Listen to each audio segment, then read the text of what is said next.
Now it's time for the lightning round. Brad, are you all set to go? Yep, let's roll. All right. The premier had a big cabinet shuffle. A few ministers got to keep their jobs. We got a few new ones as well.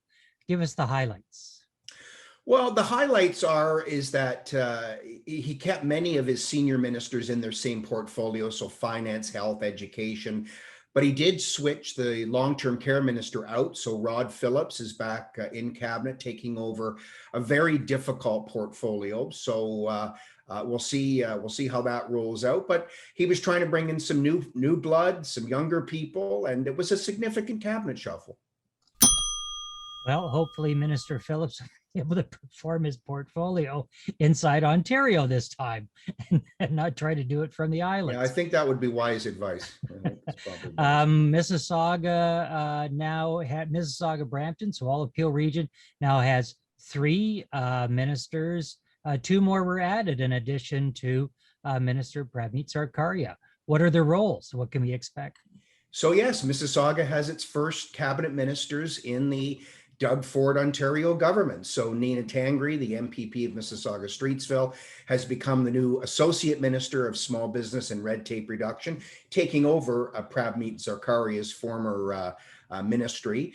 And Khalid Rashid from Mississauga East Cooksville is the new Associate Minister for Digital Government, backing up Minister Bethlen Falvey, who has the responsibility for digital government. So good news for Mississauga, 2 seats around the table and onward and upward.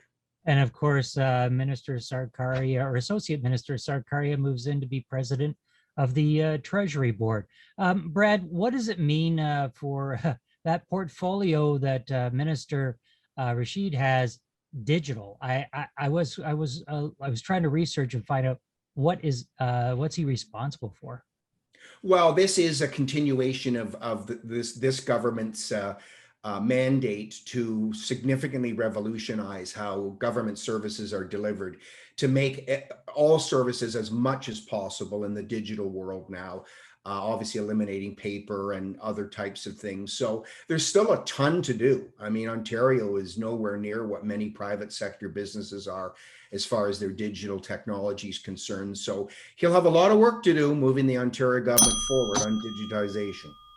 Well, hopefully the government can drag themselves back into this century. We know that many people have criticized them being 30 years behind everybody else. Yeah. We were hoping for a move to stage 2 in the reopening a little bit early. Apparently that's not going to happen. What happened in the background? Well, last week, Dr. David Williams, who this is his last week as Ontario's Chief Medical Officer of Health, basically kiboshed the idea that Ontario would move to step 2 before July the 2nd. Some people were hoping this week we would move into stage 2 because we've done so well on vaccinations and particularly second doses, but he seemed to kibosh it. I don't think the premier is going to move on this on his own. It'll be Dr. Williams or nobody. Mississauga Council earlier, or General Committee, kiboshed the cannabis stores in Mississauga, but it may not be completely a dead issue. They're asking for some zoning powers. What resurrected this?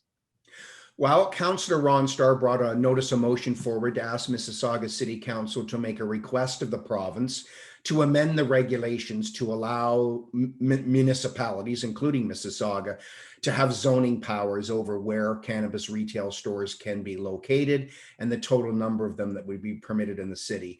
I mean, it's another piece of paper that'll go to the province. I'm not expecting it to go anywhere. 85% of municipalities have approved them already. I just don't see the province changing the rules for Mississauga.